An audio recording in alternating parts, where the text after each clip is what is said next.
Hi friends, നമ്മൾ discuss ചെയ്യുന്നത് നമ്മുടെ NCERT plus two third chapter ആയിട്ടുള്ള കറണ്ട് ഇലക്ട്രിസിറ്റി എന്ന് പറയുന്നൊരു ചാപ്റ്റർ. നമുക്കറിയാം കഴിഞ്ഞ അത്യാവശ്യം നല്ലൊരു വെയിറ്റേജുള്ള ചാപ്റ്റർ നമുക്ക് കറണ്ട് ഇലക്ട്രിസിറ്റി എന്ന് പറയുന്ന ചാപ്റ്ററിലെ ഒരു 3 to 4 ക്വസ്റ്റ്യൻസോളം നമുക്ക് പ്രതീക്ഷിക്കാം. അപ്പോൾ അതിൻ്റെ അകത്തുള്ള NCERT കുഞ്ഞു കുഞ്ഞു എക്സാം ക്വസ്റ്റ്യൻസ് ഒക്കെ അറിഞ്ഞിരിക്കുന്നുണ്ടാ നമുക്ക് വളരെ ഹെൽപ്ഫുൾ ആയിരിക്കും. സമയം നല്ലൊരു മാർക്ക് സ്കോർ ചെയ്യാം. അപ്പോൾ നമുക്ക് അതിൻ്റെ ആദ്യം എന്ത് ചെയ്യണ്ട, സമ്മറിയിലോട്ട് പോവാം. സമ്മറിയിലെ ഫസ്റ്റ് പോയിന്റ് നോക്കി. എന്താണ് ഫസ്റ്റ് പോയിന്റ് പറയുന്നത്? Current through a given area of a conductor is the net charge passing through per unit time through the area. അതായത് current through a given area of conductor, current എന്ന് പറഞ്ഞത് എന്താണെന്നാ പറഞ്ഞത്? എന്താണ്? Net charge passing per unit time, അതായത് charge per time. Q/T ആണ് എന്ത് മക്കളെ? കറണ്ട് എന്ന് പറഞ്ഞാൽ I = Q/T ആണെന്നാണ് അവിടെ പറഞ്ഞിട്ടുള്ളത്. ഇനി ഐയുടെ യൂണിറ്റ് എന്താ? ആംബിയർ ആണ്. ഐയുടെ യൂണിറ്റ് എന്താ? ആംബിയർ ആണ്. Second point. To maintain a steady current, we must have a closed circuit in which an external agency moves electric charge from lower to higher potential energy. ഒരു study current maintain ചെയ്യാൻ നമുക്ക് എപ്പോഴും എന്ത് വേണം? ഒരു closed circuit വേണം. അവിടെ ഒരു എക്സ്റ്റേണൽ ഏജൻസി എന്ത് ചെയ്യുന്നു? ഇലക്ട്രിക് ചാർജിനെ ലോവർ ടു ഹൈ പൊട്ടൻഷ്യൽ എനർജിയിലോട്ട് മൂവ് ചെയ്യും. The work done per unit charge by the source in taking the charge from lower to higher potential energy, that is from one terminal of the source to the other, is called electromotive force. എന്താണ് electromotive force അല്ലെങ്കിൽ EMF എന്നാ പറയുന്നത്? എന്താണ്? അതൊരു work done per unit charge ആണ്. ആ സോഴ്സിന്റെ work done per unit charge ആണ്. എന്തിനാ? ആ ഒരു ചാർജിനെ ലോവർ പൊട്ടൻഷ്യൽ എനർജിയിൽ നിന്ന് ഹയർ പൊട്ടൻഷ്യൽ എനർജിയിലോട്ട് അല്ലെങ്കിൽ ഒരു ടെർമിനലിൽ നിന്ന് മറ്റൊരു സോഴ്സിലോട്ട് കൊണ്ടുപോകാൻ വേണ്ടി എടുക്കുന്ന വർക്ക് ഡൺ പെർ യൂണിറ്റ് ചാർജിനെയാണ് നമ്മൾ എന്ത് വിളിച്ചത്? ഇലക്ട്രോമോട്ടീവ് ഫോഴ്സ് എന്ന് പറഞ്ഞാൽ അല്ലെങ്കിൽ EMF എന്ന് പറയുന്നത്. EMF എന്ന് കേൾക്കുമ്പോൾ അതൊരു ഫോഴ്സ് ആയിട്ട് എടുക്കില്ല. അത് എന്താണ്? അതിലേക്ക് നമുക്ക് ഇനി സിംപ്ലി എന്തെന്ന് പറയാം? It is the voltage difference between the two terminals of a source in open circuit. ഒരു ഓപ്പൺ സർക്യൂട്ടിലുള്ള എന്താണ്? രണ്ട് ടെർമിനൽസിന് അക്രോസ് ഉള്ള പൊട്ടൻഷ്യൽ ഡിഫറൻസ് ആണ് എന്താ? നമുക്ക് EMF എന്ന് നമുക്ക് എന്ത് ചെയ്യാം? സിംപ്ലി പറയാം. ഓക്കെ അല്ലേ? ഓക്കെ. തേർഡ് പോയിന്റ് എന്തിനെ പറ്റിയിട്ടാണ് നമ്മൾ ചാപ്റ്ററിൽ ഏറ്റവും ഇമ്പോർട്ടന്റ് ആയിട്ടുള്ള ഓംസ് ലോയെ പറ്റിയിട്ടാണ് പറയുന്നത്. ഓംസ് ലോ എന്ന് പറഞ്ഞാൽ എന്താണ്? The electric current I flowing through a substance is proportional to the voltage P across the L. അതായത് ഒരു സർക്യൂട്ടിൽ കൂടെ പാസ് ചെയ്യുന്ന അല്ലെങ്കിൽ ഒരു ഇതിൽ കൂടെ പാസ് ചെയ്യുന്ന ഒരു കറണ്ട്, ഇലക്ട്രിക് കറണ്ട് I എന്ന് പറയുന്നത് ആർക്ക് പ്രൊപ്പോർഷണൽ ആണെന്ന് ഓംസ് ലോ വെച്ച് പറയുന്നത്? അതിന് അക്രോസ് ഉള്ള പൊട്ടൻഷ്യലിന് അല്ലെങ്കിൽ വോൾട്ടേജിന് എന്താണ്? പ്രൊപ്പോർഷണൽ ആണെന്നാണ് എന്ത് പറയുന്നത്? നമ്മുടെ ഓംസ് ലോ പറയുന്നത്. I is directly proportional to V. അല്ലെങ്കിൽ നമുക്ക് എന്താ പറയുന്നത്? That is V directly proportional to I, അല്ലെങ്കിൽ V = RI എന്നൊക്കെ നമ്മൾ പറയും. V = പ്രൊപ്പോർഷണലിറ്റി മാറ്റാൻ നമ്മൾ കൊണ്ടുവരുന്ന കോൺസ്റ്റന്റ് ആണ് R.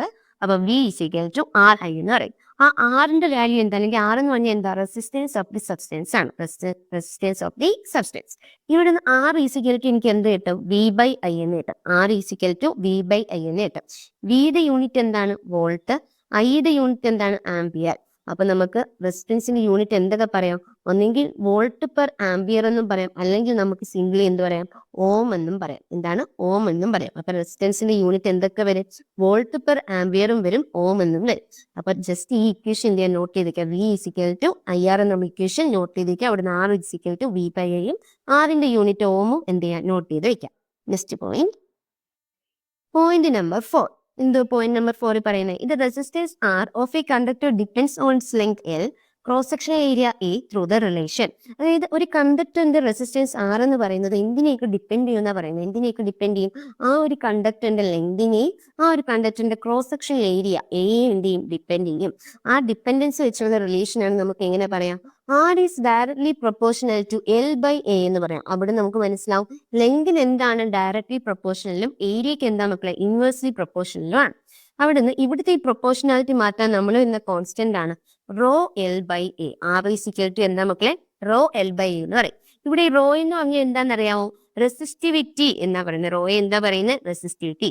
ഇനി റെസിസ്റ്റിവിറ്റി എന്ന് പറഞ്ഞാൽ എന്താ? It is A property of the material depends on the temperature and pressure. Resistivity എന്ന് പറഞ്ഞാൽ അത് ആ ഒരു മെറ്റീരിയലിന്റെ പ്രോപ്പർട്ടി ആയിരിക്കും.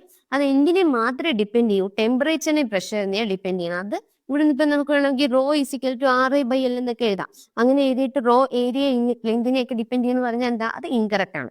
റെസിസ്റ്റിവിറ്റി എന്ന് പറഞ്ഞത് ആ ഒരു മെറ്റീരിയലിന്റെ പ്രോപ്പർട്ടി ആയിരിക്കും. അത് ആരെ മാത്രമേ ഡിപ്പെൻഡ് ചെയ്യുള്ളൂ? ടെമ്പറേച്ചറിനെയും പ്രഷറിനെ ആയിരിക്കും ഡിപ്പെൻഡ് ചെയ്യാം. ഓക്കെ അല്ലേ? ഇനി ഇവിടെ നിന്ന് റെസിസ്റ്റിവിറ്റിയുടെ യൂണിറ്റ് എഴുതാൻ പറഞ്ഞു കഴിഞ്ഞാൽ എഴുതാം. റെസിസ്റ്റിവിറ്റിയുടെ യൂണിറ്റ് എന്ത് വരും? ഓം. ആറിന്റെ യൂണിറ്റ് എന്താ? ഓം ആണ്. ഓം. ഏരിയയുടെ യൂണിറ്റ് എന്താ? മീറ്റർ² ആണ്. ഡിവൈഡഡ് ബൈ മീറ്റർ അല്ലേ? അപ്പൊ ഈ ഒരു മീറ്ററും പോയിട്ട് റെസിസ്റ്റിവിറ്റിയുടെ യൂണിറ്റ് എന്ത് കിട്ടൂടാ? ഓം മീറ്റർ എന്ന് കിട്ടും. റെസിസ്റ്റിവിറ്റിയുടെ യൂണിറ്റ് ഓ മീറ്റർ എന്ന് കിട്ടും. അപ്പൊ R is equal to rho L by എന്നുള്ള ഇക്വേഷൻ എന്ത് ചെയ്യുക, നോട്ട് ചെയ്ത് വയ്ക്കുക. R is equal to rho L by എന്നുള്ള ഇക്വേഷൻ നോട്ട് ചെയ്ത് വയ്ക്കുക. ഇനി ഇവിടെ ചില കേസിൽ ഇവിടുന്ന് എപ്പോഴും ചോദിച്ചു കാണുന്നൊരു ക്വസ്റ്റ്യൻ എന്തെന്നറിയാമോ, ലെങ്ത് n ടൈംസ് കൂട്ടി, ലെങ്ത് L ആയിരുന്നു, അപ്പോൾ ഉള്ള റെസിസ്റ്റൻസ് R ആണെങ്കിൽ ലെങ്ത് n ടൈംസ് കൂട്ടി എന്ന് പറഞ്ഞ ഒരു ഇക്വേഷൻ, ഒരു ക്വസ്റ്റ്യൻ വരും. ലെങ്ത് n ടൈംസ് കൂട്ടി, പുതിയ ലെങ്ത് എന്താണ്, L ആണെന്ന് ഇരിക്കട്ടെ, എങ്കിൽ റെസിസ്റ്റൻസ് എത്ര മാറുമെന്ന് ക്വസ്റ്റ്യൻ വരും. അപ്പൊ പെട്ടെന്ന് പിള്ളേർ എന്ത് ചെയ്യും, L എന്നിട്ട് എന്ന് ചെയ്യും. അപ്പൊ R എത്ര ടൈംസ് കൂടും, R എന്ന് പറഞ്ഞത് കിട്ടും. പക്ഷെ അല്ല, ലെങ്ത് കൂട്ടുമ്പോൾ എന്ത് ചെയ്യടാ, ഒരു വയറിനെ നമ്മൾ പിടിച്ച് വലിച്ച് നീട്ടുവാണെങ്കിൽ അതിന്റെ ക്രോസ് സെക്ഷൻ ഏരിയ എന്ത് ചെയ്യും, കുറഞ്ഞു വരും അല്ലെ. അതിന്റെ ക്രോസ് സെക്ഷൻ ഏരിയ കുറഞ്ഞു വരും, എങ്കിലല്ലേ ആ ഒരു വോളിയം കോൺസ്റ്റന്റ് ആയിട്ട് നടത്താൻ പറ്റും. അപ്പൊ L ആകുമ്പോൾ ഏരിയ A/N ആവും. അപ്പൊ റെസിസ്റ്റൻസ്, പുതിയ റെസിസ്റ്റൻസ് N² R ആയിട്ട് മാറും. പുതിയ റെസിസ്റ്റൻസ് എങ്ങനെ മാറും, N² R ആയിട്ട് മാറും. ഈ ഒരു റിലേഷൻ അറിഞ്ഞിരിക്കുക. R' പുതിയ റെസിസ്റ്റൻസ് എന്താവും, N² R ആയിട്ട് മാറും ലെങ്ത് n ടൈംസ് കൂട്ടുമ്പോൾ. ഓക്കെ അല്ലേ, ക്ലിയർ അല്ലേ? Okay, next point. Electrical resistivity of substance varies over a very wide range. Electrical resistivity എന്ന് പറഞ്ഞാൽ ഓരോ സബ്സ്റ്റൻസിന്റെ ഇലക്ട്രിക്കൽ റെസിസ്റ്റിവിറ്റി എന്ന് പറഞ്ഞാൽ എന്താ, ഒരു വൈഡ് റേഞ്ചിനനുസരിച്ച് വേരി ചെയ്യും. Metals have low resistivity. മെറ്റൽസിനായിരിക്കും എന്ത് മക്കളെ, ലോ റെസിസ്റ്റിവിറ്റി എന്ന് പറയുന്നത്. അതിന്റെ റേഞ്ച് എവിടെ തൊട്ട് എവിടെ വരെ ആയിരിക്കും, 10⁻⁻8 ഓമീറ്റർ തൊട്ട് 10⁻⁻6 ഓമീറ്റർ വരെ ആയിരിക്കും മെറ്റൽസിന്റെ റെസിസ്റ്റിവിറ്റി എന്ന് പറഞ്ഞാൽ അവർക്ക് എന്തായിരിക്കും, അത് ലോ ആയിരിക്കും. മെറ്റൽസ് നല്ല എന്താണ്, കണ്ടക്ടേഴ്സ് ആണ്. അപ്പൊ അവര് ലോ റെസിസ്റ്റിവിറ്റി ആണ്. ഇനി ഇൻസുലേറ്റേഴ്സ് എടുക്കുകയാണെങ്കിലോ, insulators like glass and rubber have 10⁻22 to 10⁻24 times greater resistivity. നമ്മുടെ മെറ്റൽസിനെ വെച്ച് കമ്പയർ ചെയ്യുമ്പോൾ ഇൻസുലേറ്റേഴ്സിന് 10⁻22 മുതൽ 10⁻24 ടൈംസ് ഗ്രേറ്റർ റെസിസ്റ്റിവിറ്റി ഉണ്ട്. ഞാൻ എക്സാമ്പിൾ ആണ് ഇവിടെ തന്നിട്ടുള്ള ഗ്ലാസും റബ്ബറും ഒക്കെ. ഇനി semiconductors like silicon and germanium like റഫ്ലി in the middle range of resistivity on a logarithmic scale. അതായത് ഈ ഇൻസുലേറ്റേഴ്സിന്റെയും കണ്ടക്ടേഴ്സിന്റെയും ഇടയ്ക്കുള്ള ഒരു റെസിസ്റ്റിവിറ്റി ആയിരിക്കും ആര് മെയിൻറ്റെയിൻ ചെയ്യുക, നമ്മുടെ ഈ സെമി കണ്ടക്ടേഴ്സ് മെയിൻറ്റെയിൻ ചെയ്യുക. റെസിസ്റ്റിവിറ്റി ഏറ്റവും കൂടുതൽ ആൾക്കാർക്കും ഇൻസുലേറ്റേഴ്സിനായിരിക്കും, ഏറ്റവും കുറവ് കണ്ടക്ടേഴ്സിനായിരിക്കും. അപ്പോൾ ഇതിന്റെ ഇടയ്ക്കായിരിക്കും ആര് വരുന്നത്, നമ്മുടെ സെമി കണ്ടക്ടേഴ്സിന്റെ റേഞ്ച് വരുന്നത്. ഓക്കെ അല്ലേ? Point number 6. In most substance, the carriers of current are electrons. In some cases, for example, ionic crystals and electrolytic liquids, positive and negative ions carry the electric current.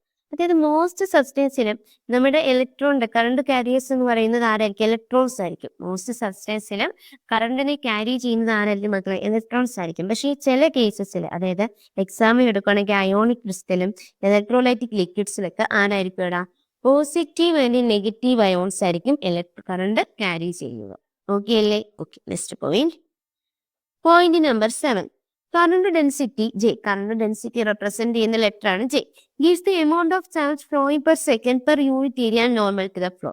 എന്താ current density എന്ന് പറഞ്ഞാൽ, അതായത് അതെന്താണ്, amount of charge flowing per second, അതായത് കറണ്ടിനെ എന്ത് ചെയ്യുക, area കൊണ്ട് ഡിവൈഡ് ചെയ്യുക. കറണ്ട് പെർ യൂണിറ്റ് ഏരിയ എന്ത് മക്കളെ, കറണ്ട് ഡെൻസിറ്റി എന്ന് പറയുന്നത്. അപ്പൊ ആ ഇക്വേഷൻ നോട്ട് ചെയ്യണം. J is equal to NQVD. J is equal to എന്താണ്, NQVD.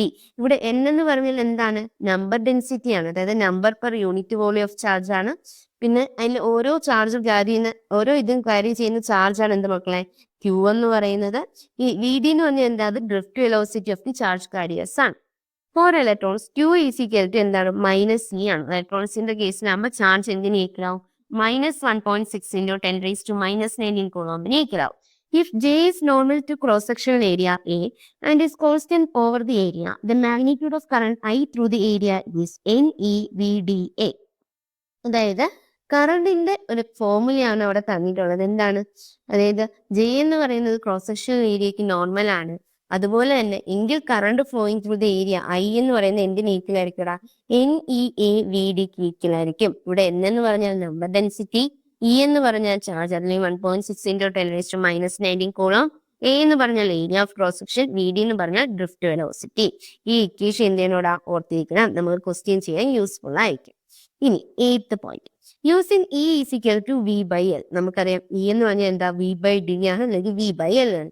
Is equal to NEVDA and Ohm's law 1 obtains E by M is equal to rho into Ne square by M into Vd. നമുക്കറിയാം E is equal to V by D ആണ്, അല്ലെങ്കിൽ V by L ആണ്. അതുപോലെ high എന്ന് പറയുന്നത് എന്താണെന്ന് കിട്ടി, ഇപ്പൊ ഇവിടുന്ന് NeVd എന്നുള്ള ഇക്വേഷൻ നമ്മൾ കിട്ടി. നമ്മൾ ഓംസ് ലോ വെച്ച് നമുക്ക് എന്ത് ചെയ്യാം, ഈ ഒരു ഇക്വേഷൻ ഡിറൈവ് ചെയ്തെടുക്കാം. E by M is equal to rho into Ne square by M into Vd എന്നുള്ള ഇക്വേഷൻ ഡിറൈവ് ചെയ്തെടുക്കാം. ഓക്കെ അല്ലേ? Okay, next point.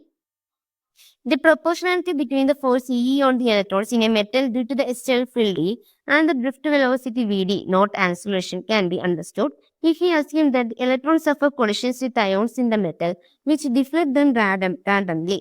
In such collisions occur on an average at a time interval tau. Vd is equal to alpha into tau or E tau by M, where alpha is the acceleration of the electron. This gives rho is equal to M by Ne square tau.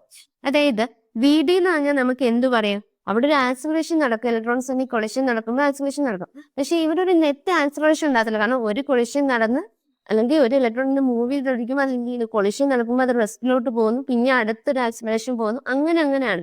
അപ്പൊ അവിടെ നെറ്റിൽ നമ്മൾ എന്താ എടുക്കുന്നത്, ഈ step ആയിട്ടുള്ള acceleration ആണ്. നമ്മൾ അതിനെ ഒരു ഡ്രിഫ്റ്റ് വെലോസിറ്റി എന്നാണ് വിളിക്കുന്നത്. അപ്പൊ ആ ഡ്രിഫ്റ്റ് വെലോസിറ്റി എന്ന് പറയുന്നത് നമുക്ക് എന്തെന്ന് പറയാം, ആൽഫ ഇൻറ്റു ടോയ എന്ന് പറയാം. ഡ്രിഫ്റ്റ് വെലോസിറ്റി എന്തെന്ന് പറയാം, ആൽഫ എന്ന് പറഞ്ഞ ആക്സിലറേഷൻ ആണ്. ടോ എന്ന് പറഞ്ഞാൽ അത് എടുക്കാനടുത്ത ടൈം ഇന്റർവെലിനെയാണ് ടോ എന്ന് വിളിക്കുന്നത്. അപ്പൊ drift velocity is equal to alpha into tau എന്ന് പറയാം. അവിടെ ആൽഫ എന്ന് പറഞ്ഞാൽ എന്തിന് ഈക്വലാവും, ഇ ബൈ എമ്മിന് ഈക്വലാവും. കാരണം ഫോഴ്സ് എന്ന് പറഞ്ഞാൽ ഇ ആണ്, അതുപോലെ ഫോഴ്സ് എന്ന് പറഞ്ഞാൽ എം എ ആണ്. അപ്പൊ ഇവിടെ നിന്നാണ് എം എക്ക് എന്തെന്ന് കിട്ടും, ഇ ബൈ എം എന്ന് കിട്ടും. അപ്പൊ ആൽഫയ്ക്ക് വരും ഇ ബൈ എം എന്നിടാം. അപ്പൊ V D is equal to എന്ത് റിലേഷൻ കിട്ടൂടാ, E by M into tau എന്നൊരു റിലേഷൻ കിട്ടും. അതുപോലെ ഇവിടെ നമുക്ക് വേറൊരു റിലേഷൻ നമുക്ക് പഠിക്കാനുള്ളതാണ്, റെസിസ്റ്റിവിറ്റിയും ടോയും തമ്മിലുള്ള relation.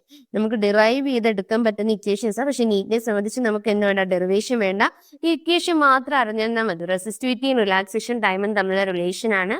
Raw is equal to എന്താ മക്കളെ, M by N E square tau. Okay അല്ലേ? Okay, next point. Point number 9. In the temperature range in which resistivity increases linearly with the temperature coefficient of resistivity alpha is defined as the fractional increase in resistivity per unit increase in temperature. എന്താണ് temperature coefficient of resistivity alpha എന്നാ പറയുന്നത്? നമ്മൾ ഇനി പഠിക്കുന്ന ഒരു പുതിയ ടേമാണ് എന്ത്, temperature coefficient of resistivity. നമ്മൾ ഈ ചാപ്റ്ററിൽ കേട്ടുള്ള അതെന്ന് പറഞ്ഞാൽ fractional increase in resistivity per unit increase in temperature. ഒരു യൂണിറ്റ് ഇൻക്രീസ് ടെമ്പറേച്ചറിൽ ഉണ്ടാകുന്ന ഒരു യൂണിറ്റ് ഇൻക്രീസിനുണ്ടാകുന്ന ഒരു ഫ്രാക്ഷണൽ ഇൻക്രീസ് ഇൻ റെസിസ്റ്റിവിറ്റിയാണ് എന്ത് മക്കളെ, ടെമ്പറേച്ചർ കോഎഫിഷ്യന്റ് ഓഫ് റെസിസ്റ്റിവിറ്റി അല്ലെങ്കിൽ ആൽഫ എന്ന് പറയുന്നത്. ഇനി 10ാമത്തെ point. Ohm's law is obeyed by many substances, but it is not a fundamental law of nature. It fails if, അതായത് ഓംസ് ലോ എന്ന് പറഞ്ഞാൽ മെയിൻ കുറെ സബ്സ്റ്റൻസ് എന്ത് ചെയ്യും, ഒബേ ചെയ്യും. എന്ന് പറഞ്ഞത് ഒബേ ചെയ്യാത്ത സബ്സ്റ്റൻസ് ലയോൺ ഡയോഡ്സ് ഒന്നും അത് ഒബേ ചെയ്യത്തില്ല. അങ്ങനെ ഒബേ ചെയ്യാത്തവരെ നമ്മൾ നോൺ ഓമിക് കണ്ടക്ടേഴ്സ് എന്നൊക്കെ നമ്മൾ വിളിച്ചിട്ടുണ്ട്. അപ്പൊ അതൊരു ഫണ്ടമെന്റൽ ലോ ഓഫ് നേച്ചർ അല്ല, കാരണം എന്താ, അത് ഒബേ ചെയ്യാറില്ല, എല്ലാവരും അത് ഒബേ ചെയ്യുന്നില്ല. ഇനി അതെന്തുകൊണ്ടൊക്കെയാന്ന് പറയുന്നത്, V depends on I non linearly. V ഐയെ എങ്ങനെ ഡിപ്പെൻഡ് ചെയ്യാറുണ്ട്, നോൺ ലീനിയർലി ആയിട്ട് എന്ത് ചെയ്യുന്നു, ഡിപ്പെൻഡ് ചെയ്യുന്നു. ഓംസ് ലോ പ്രകാരം അവരുടെ ഡിപ്പെൻഡൻസ് എന്തായിരിക്കണം, ലീനിയർലി ആയിരിക്കണം. പക്ഷെ വി ഐയെ എന്തായിട്ട് ഡിപ്പെൻഡ് ചെയ്യുന്നുണ്ട്, നോൺ ലീനിയർലിയും ഡിപ്പെൻഡ് ചെയ്യുന്നുണ്ട്.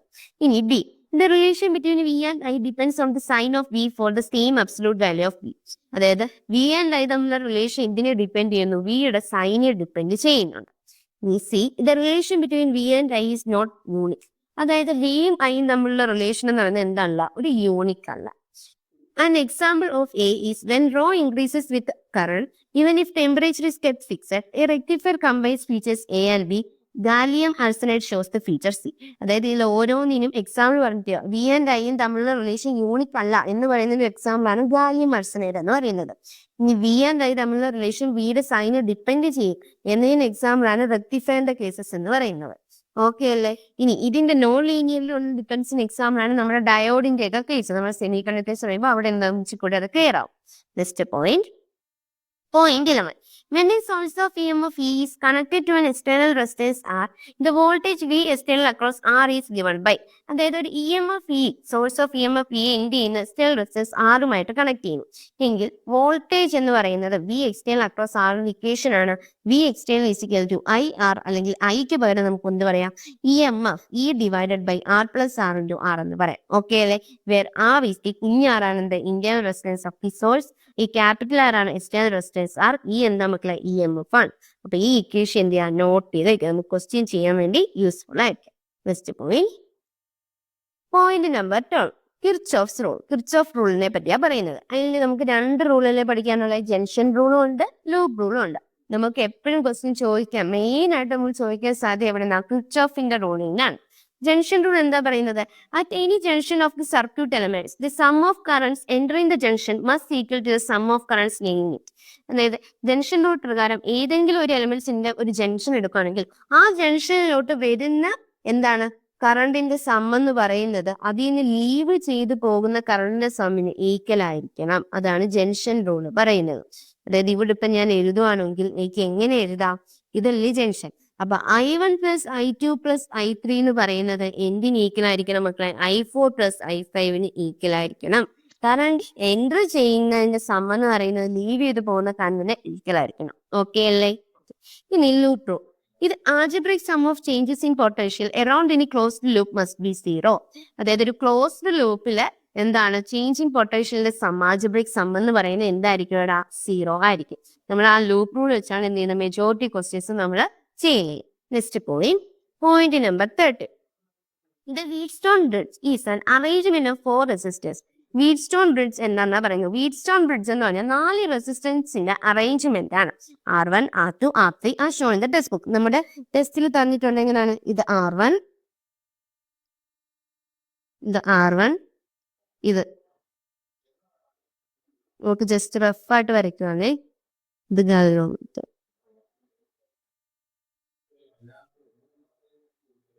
ഓക്കെ അല്ലേ? ഇവിടെ ഞാൻ എഴുതാണെങ്കിൽ ഇത് R1, ഇത് R2, ഇത് R3, ഇത് R4 ഇങ്ങനെ നോക്കും. അങ്ങനെ ഈ 4 റെസിസ്റ്റേഴ്സിന്റെ ഒരു അറേഞ്ച്മെന്റ് ആണ് എന്ന് മക്കളെ വീറ്റ്സ്റ്റോൺ ബ്രിഡ്ജ് എന്ന് പറയുന്നത്.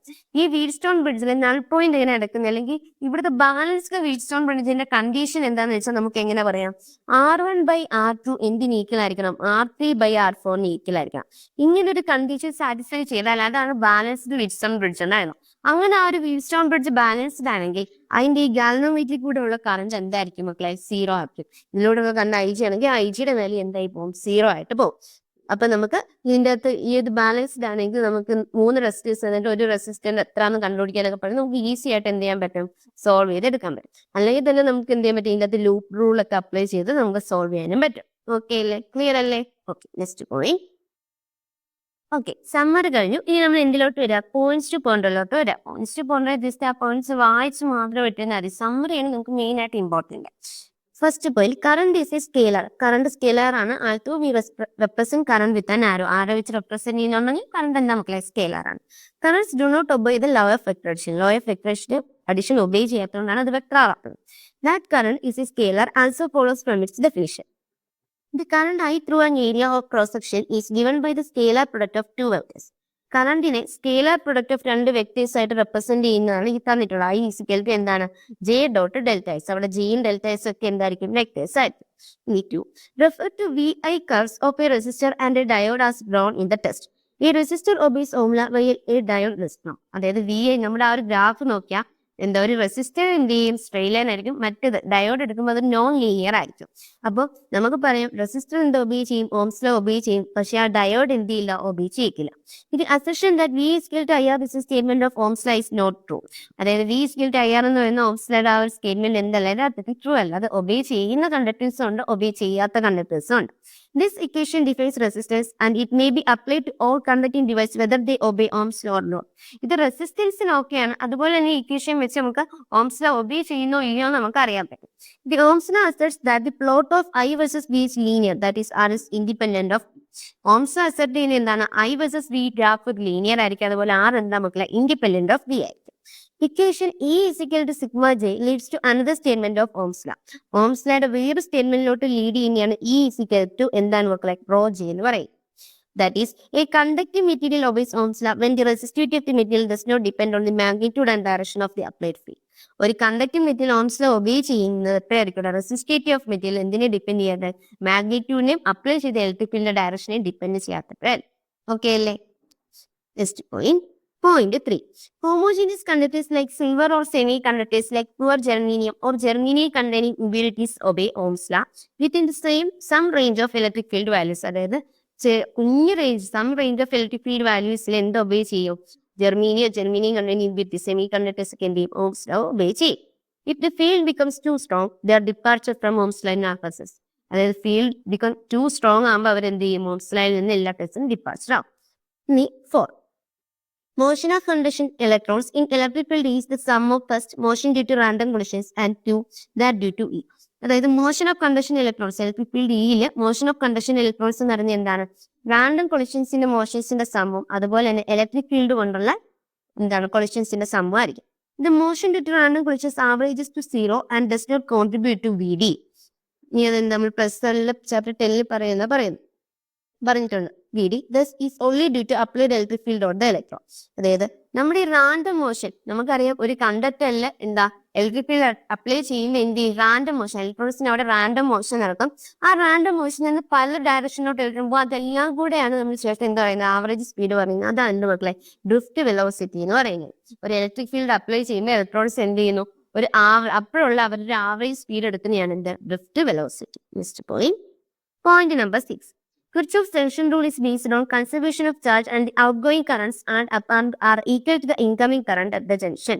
Bending or reorienting the wire does not change the validity of Kirchhoff's tension rule.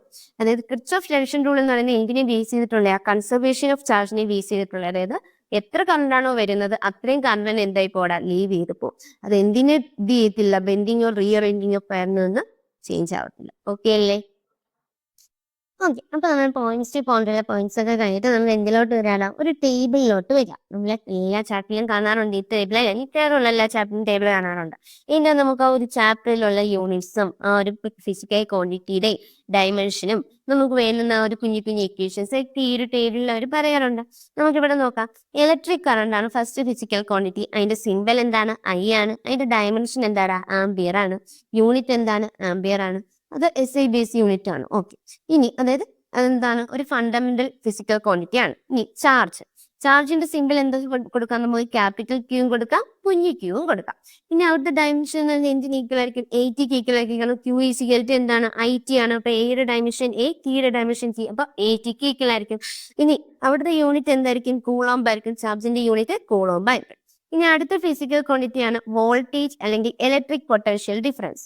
അവര് റെപ്രസെന്റ് ചെയ്യുന്ന സിമ്പിൾ ആണ് V എന്ന് പറയുന്നത്. അവരുടെ ഡയമെൻഷൻ ആണ് mL² T⁻³ A⁻⁻. അവരുടെ യൂണിറ്റ് എന്ത് തന്നെയാണ്, V തന്നെയാണ്. അവർ നമുക്ക് എന്തിന് ഇക്വേഷനിൽ അവർ പറയാം, നമ്മുടെ പൊട്ടൻഷ്യൽ ഡിഫറൻസ് അല്ലെങ്കിൽ വോൾട്ടേജ് എന്ന് പറയുന്നത് വർക്ക് ഡൺ പെർ ചാർജ് ആണ്, വർക്ക് ഡൺ ബൈ ചാർജ് ആണ്. ഇനി ഇലക്ട്രോമോട്ടീവ് ഫോഴ്സ്, അതടുത്ത ഫിസിക്കൽ ക്വാണ്ടിറ്റി ആണ്. അതിന്റെ റെപ്രസെന്റ് ചെയ്യുന്ന ലെറ്റർ ആണ് ഈ ഒരു E എന്നുള്ളത്, എപ്സിലോൺ പോലത്തെ ഒരു E എന്ന് പറയുന്നത്. അതിന്റെ ഡയമെൻഷൻ എന്തായിരിക്കും, mL² T⁻³ A⁻⁻1 ഈക്വൽ ആയിരിക്കും. അതിന്റെ യൂണിറ്റ് V തന്നെ ആയിരിക്കും, അതും വർക്ക് ബൈ ചാർജ് തന്നെ ആയിരിക്കും. ഇനി റെസിസ്റ്റൻസിന്റെ സിമ്പിൾ R ആണ്. അതിന്റെ ഡയമെൻഷൻ എന്താ മക്കളെ, mL² T⁻³ A⁻⁻2 ആണ്. അവരുടെ യൂണിറ്റ് എന്താണ്, ഓം ആണ്. R = V/I ആണ്. നമ്മുടെ ഓംസ് ലൈനിൽ വരുന്ന ഇക്വേഷൻ ആണ്. ഇനി റെസിസ്റ്റിവിറ്റി എന്ന് പറഞ്ഞ സിമ്പിൾ എന്താണ്, റോ ആണ്. റോയുടെ ഡയമെൻഷൻ എന്താണ്, mL³ T⁻³ A⁻⁻2 ആണ്. ഇവരുടെ യൂണിറ്റ് ഓം മീറ്റർ ആണ്. അവര് നമുക്ക് വരുന്ന R യും റെസിസ്റ്റിവിറ്റിയും തമ്മിലുള്ള റിലേഷൻ ആണ് R എന്താ, റോ L/A എന്ന് പറയുന്ന ഇക്വേഷൻ. ഇനി അടുത്തതാണ് ഇലക്ട്രിക്കൽ കണ്ടക്ടിവിറ്റി. അതായത് 1/ρ ഒക്കെ എടുക്കുന്നതിന് ഈക്വൽ ആയിരിക്കും ഇലക്ട്രിക്കൽ കണ്ടക്ടിവിറ്റി എന്നാണ്. അതാണ് എന്ത് മക്കളെ, സിഗ്മ എന്ന് പറയുന്നത്.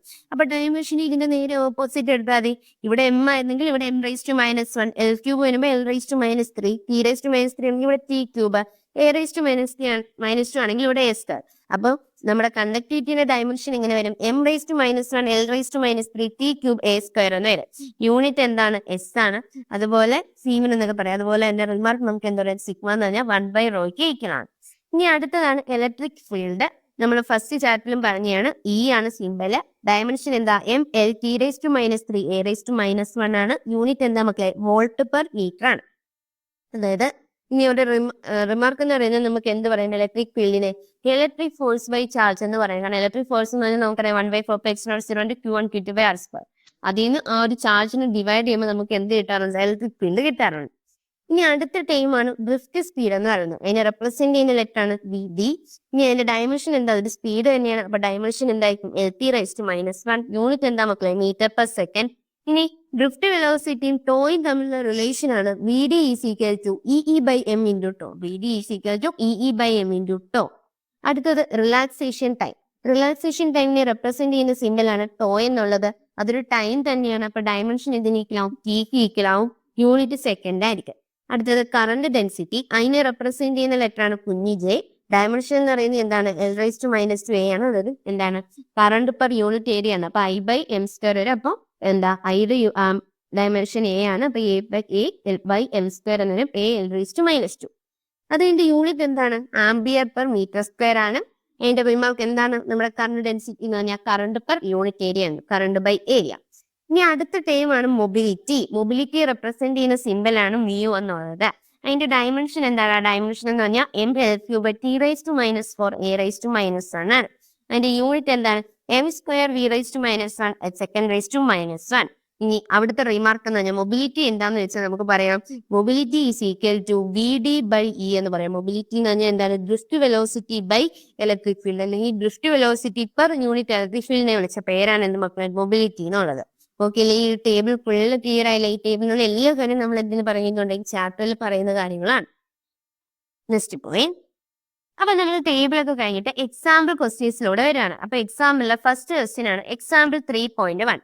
Estimate the average drift speed of conduction of electrons in a copper wire of cross-sectional area 1 × 10⁻⁻⁻⁴ meter square carrying a current of 1.5 ampere.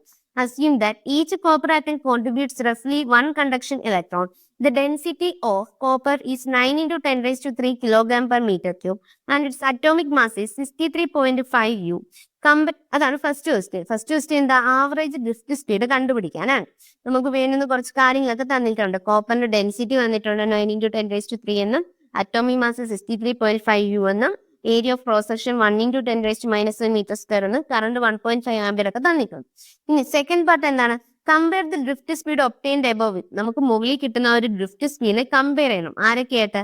അതിൽ ആദ്യത്തേതാണ് thermal speed of copper atoms at ordinary temperature. Ordinary ടെമ്പറേച്ചറുള്ള എന്താണ്? Copper ആറ്റംസിന്റെ thermal സ്പീഡുമായിട്ടും, പിന്നെ എന്തിലോട്ടാണ്? Speed of propagation of electric field along the conductor which cause the drift motion. Speed of propagation of electric ഫീൽഡിന്റെ സ്പീഡുമായിട്ട് എന്ത് ചെയ്യണം? നമുക്ക് കമ്പയർ ചെയ്ത് എഴുതണമെന്നാ ക്വസ്റ്റ്യൻ. നമുക്ക് ആദ്യത്തെ ക്വസ്റ്റ്യൻ ചെയ്യാലോ. ആദ്യത്തെ ക്വസ്റ്റ്യനിൽ എന്തോ പറഞ്ഞിട്ടുള്ളത്?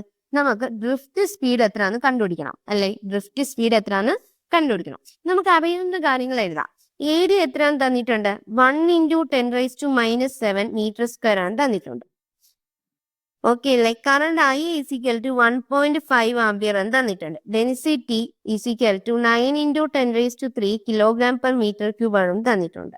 അറ്റോമിക് മാസ് എത്രയാന്ന് തന്നിട്ടുണ്ട്? 63.5 U ആണെന്ന് തന്നിട്ടുണ്ട്. ഓക്കെ അല്ലേ? ഓക്കെ. ഇനി പറയടാ, നമുക്ക് ഒരു m³ അതായത് 1 m³ ഒരു യൂണിറ്റ് വോളിയത്തിലുള്ള മാസ് കണ്ടുപിടിക്കണം. Mass of 1 m³ of copper. കോപ്പറിന്റെ ഒരു യൂണിറ്റ് വോളിയത്തിലുള്ള, 1 m³ യൂണിറ്റ് വോളിയത്തിലുള്ള മാസ് കണ്ടുപിടിക്കണം. അതിന് നമ്മൾ എന്ത് ചെയ്താൽ മതി? ഡെൻസിറ്റി ഇൻറ്റു വോളിയം എടുത്താൽ. മാസ് എന്ന് പറഞ്ഞാൽ ഡെൻസിറ്റി ഇൻറ്റു വോളിയം ആണ്. അപ്പൊ ഡെൻസിറ്റി എത്രയാണ്? 9 × 10⁻³ ആണ്. ഇൻറ്റു വോളിയം എത്രയാണ്? വോളിയം എന്ന് പറയുന്നത് 1 അല്ലേ? അപ്പൊ 1 m³ ആണ്. നമ്മൾ യൂണിറ്റ് വോളിയത്തിലുള്ള മാസ് ആണ് കണ്ടുപിടിക്കുന്നത്. അപ്പൊ ഇത് എത്ര കിട്ടും? 9 × 10⁻³ kg എന്ന് കിട്ടും. ഓക്കെ അല്ലേ? ഓക്കെ. ഇനി ഈ ഒരു 9 kg കോപ്പറിലുള്ള 9 × 10⁻³ kg കോപ്പറിലുള്ള നമ്പർ ഓഫ് മോൾസ് എത്രയാണെന്ന് കണ്ടുപിടിക്കണം. അപ്പൊ number of moles is equal to എന്തെടുത്താൽ മതി? മാസ് ബൈ മോളാർ മാസ് എടുത്താൽ മതി. ഇതെല്ലാം യൂണിറ്റ് വോളിയത്തിൽ എത്രയാന്നാ നമ്മൾ പറയുന്നത്. മാസ് ബൈ മോളാർ മാസ് എടുത്താൽ മതി. ഓക്കെ. അപ്പൊ മാസ് ബൈ മോളാർ മാസ് ഉണ്ട്. മാസ് എത്രയാണ് നമുക്കറിയാടാ? മാസ് എന്ന് പറയുന്നത് യൂണിറ്റ് വോളിയത്തിന്റെ മാസ് എത്രയാണ്?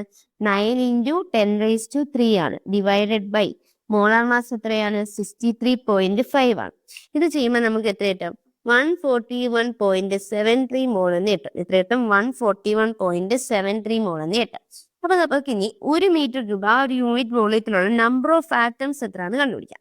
Number of atoms is equal to എന്തെടുത്താൽ മതി? Number of moles into Avogadro number എടുത്താൽ മതി. അപ്പൊ 141.73 ഇൻറ്റു 6 × 10⁻23 എടുത്താൽ മതി. അപ്പൊ എത്ര കിട്ടും? 8.5 × 10⁻28 ആറ്റംസ് എന്ന് കിട്ടും. എത്ര കിട്ടും? 8.5 × 10⁻28 ആറ്റംസ് എന്ന് കിട്ടും. ഇത് എന്താണ്? ഒരു യൂണിറ്റ് വോളിയത്തിലുള്ള, നമ്മൾ ചെയ്തെല്ലാം ഒരു യൂണിറ്റ് വോളിയം. അപ്പൊ ഒരു യൂണിറ്റ് വോളിയത്തിലുള്ള നമ്പർ ഓഫ് ആറ്റംസ് ആണ് എന്ത് മക്കളെ? 8.5 × 10⁻28 ആറ്റംസ് എന്ന് പറയുന്നത്. അപ്പൊ ഇവിടുന്ന് നമ്പർ ഡെൻസിറ്റി എന്ന് പറയുന്നത് എന്തിന് ഈക്വലായിരിക്കും? ഇതേ ബൈ യൂണിറ്റ് വോളിയം അല്ലേ? എത്ര? 8.5 ഇൻറ്റു 10⁻28 എന്തെന്ന് കിട്ടൂടാ? മീറ്റർ റൈസ് ടു -3 എന്ന് കിട്ടും. ഓക്കെ അല്ലേ? ഓക്കെ. ഇനി നമുക്കറിയാം ഡ്രിഫ്റ്റ് സ്പീഡ് വി ഡി എന്ന് പറഞ്ഞാൽ എന്താണ്? I ഡിവൈഡഡ് ബൈ NEA ആണ്. അപ്പൊ അവിടുന്ന് I എത്രയാണ്? 1.5 ഡിവൈഡഡ് ബൈ N എത്രയാണ്? 8.5 ഇൻറ്റു 10⁻28 ഇൻറ്റു എത്രയാണ് മക്കളെ? 1.6 ഇൻറ്റു 10⁻19 ഇൻറ്റു ഏരിയ എത്രയാണ്? 1 ഇൻറ്റു 10⁻−7. അപ്പൊ ഇത് ചെയ്യുമ്പോൾ എനിക്ക് എത്ര കിട്ടും? 1.1 ഇൻറ്റു 10⁻−3 മീറ്റർ പെർ സെക്കൻഡ് എന്ന് കിട്ടും. എത്ര കിട്ടും? 1.1 ഇൻറ്റു 10⁻−3 മീറ്റർ പെർ സെക്കൻഡ് എന്ന് കിട്ടും. അതാണ് എന്ത്? ഡ്രിഫ്റ്റ് സ്പീഡ് എന്ന് പറയുന്നത്. ഓക്കെ അല്ലേ? അപ്പൊ ആവറേജ് ഡ്രിഫ്റ്റ് സ്പീഡ് എത്ര കിട്ടി? 1.1 ഇൻറ്റു 10⁻−3 മീറ്റർ പെർ സെക്കൻഡ് എന്ന് എഴുതി. ഇനി ഇതാണ് നമ്മുടെ എ പാർട്ട് ക്വസ്റ്റ്യൻ. ഇനി ബി പാർട്ട് ക്വസ്റ്റ്യൻ എന്താണ്? Compare the drift speed obtained above with. അതായത് നമുക്കിപ്പോ കിട്ടിയ ആ ഒരു ഡ്രിഫ്റ്റ് സ്പീഡിനെ കമ്പയർ ചെയ്യണം. ആരൊക്കെ ആയിട്ടാടാ? First one, thermal speed of copper atom at ordinary temperature. Ordinary ടെമ്പറേച്ചറിലുള്ള തെർമൽ സ്പീഡുമായിട്ട് എന്ത് ചെയ്യണം മക്കളെ? ഇതിനെ കമ്പയർ ചെയ്യണം. അപ്പൊ നമുക്ക് തെർമൽ സ്പീഡ് കണ്ടുപിടിക്കണമെന്ന് നമുക്കറിയാം. തെർമൽ സ്പീഡ് ഡിയിലെ ഫസ്റ്റ് വൺ തെർമൽ സ്പീഡ് എന്ന് പറയുമ്പോൾ എന്തെടുത്താൽ മതി? √KBT/m എടുത്താൽ മതി. √3KBT/m എടുത്താൽ മതി. ഓക്കെ. അപ്പൊ നമ്മൾ 3KBT/m KBയും Tയും ടെമ്പറേച്ചർ എന്ന് പറയുമ്പോൾ ഓൺലൈൻ ടെമ്പറേച്ചർ റൂം ടെമ്പറേച്ചർ എടുത്താൽ 300 കെൽവിന് എമ്മിന്റെ ഒക്കെ വാല്യൂ ഇട്ട് കൊടുക്കുമ്പോൾ നമുക്ക് അറൗണ്ട് ഒരു 2 ഇൻറ്റു 10⁻² മീറ്റർ പെർ സെക്കൻഡ് എന്ന് കിട്ടും. 2 ഇൻറ്റു 10⁻² മീറ്റർ പെർ സെക്കൻഡ് എന്ന് കിട്ടും. അപ്പൊ ഇവര് തമ്മിൽ കമ്പയർ ചെയ്യാൻ പറഞ്ഞാൽ നമുക്ക് എങ്ങനെ പറയാം? ഇവര് തമ്മിൽ കമ്പയർ ചെയ്യാൻ പറഞ്ഞാൽ നമുക്ക് പറയാം ഡ്രിഫ്റ്റ് സ്പീഡ് ഓഫ് ഇലക്ട്രോൺ എന്ന് പറയുന്നത് എന്താണ്? മച്ച് സ്മാളർ ആണ്. കാരണം ഇത് വെച്ച് ഇതിനെ കമ്പയർ ചെയ്യുമ്പോൾ ഇത് എന്താണ്? നമ്മൾ റേഷ്യോ എടുത്ത് ഇവിടെ 10⁻−3 ആണ്.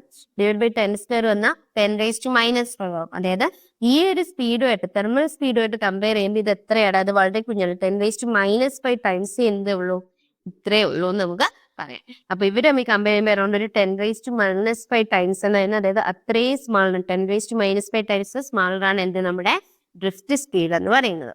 ഓക്കെ അല്ലേ? ഇനി നമ്മുടെ അതിന്റെ സെക്കൻഡ് പാർട്ട് എന്ന് പറയുന്നത് എന്താണ്? Speed of propagation of electric ഫീൽഡുമായിട്ട് കമ്പയർ ചെയ്യാനാണ്. Speed of propagation of electric ഫീൽഡുമായിട്ട് കമ്പയർ ചെയ്യാനാണ് പറഞ്ഞിട്ടുള്ളൂ. Speed of propagation of electric ഫീൽഡിന്റെ കണ്ടക്ടർ എന്ന് പറയുന്നത് നമ്മൾ എന്തായിട്ട് അസ്യൂം ചെയ്യുന്നത്? സ്പീഡ് ഓഫ് ലൈറ്റ് ആയിട്ട് അസ്യൂം ചെയ്യുന്നത്. അതായത് V = എത്രയാണ്? 3 ഇൻറ്റു 10⁻8 മീറ്റർ പെർ സെക്കൻഡ് ആയിട്ട് നമ്മൾ അസ്യൂം ചെയ്യുന്നു. ഇവരെ നമ്മൾ കമ്പയർ ചെയ്യാൻ പറഞ്ഞാൽ ഡിസ്റ്റ് വെലോസിറ്റി VD/V എടുത്താൽ എത്രയായിരിക്കും ഇവിടെ കിട്ടുന്നത്? 1.1 ഇൻറ്റു 10⁻−3 ഡിവൈഡ് ബൈ 3 ഇൻറ്റു 10⁻8 എടുത്താൽ എത്ര കിട്ടും?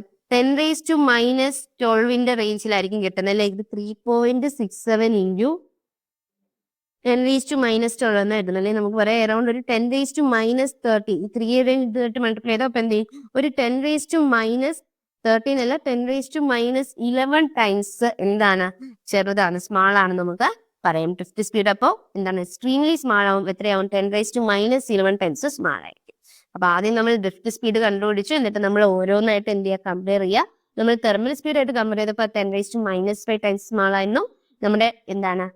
ഇലക്ട്രിക് ഫീൽഡിന്റെ പ്രൊപ്പഗേഷൻ, സ്പീഡ് ഓഫ് പ്രൊപ്പഗേഷൻ വെച്ച് ചെയ്യുമ്പോൾ 10⁻−11 ടൈംസ് എക്സ്ട്രീംലി സ്മാൾ ആവും. ഓക്കെ അല്ലേ? ക്ലിയർ അല്ലേ? ഓക്കെ.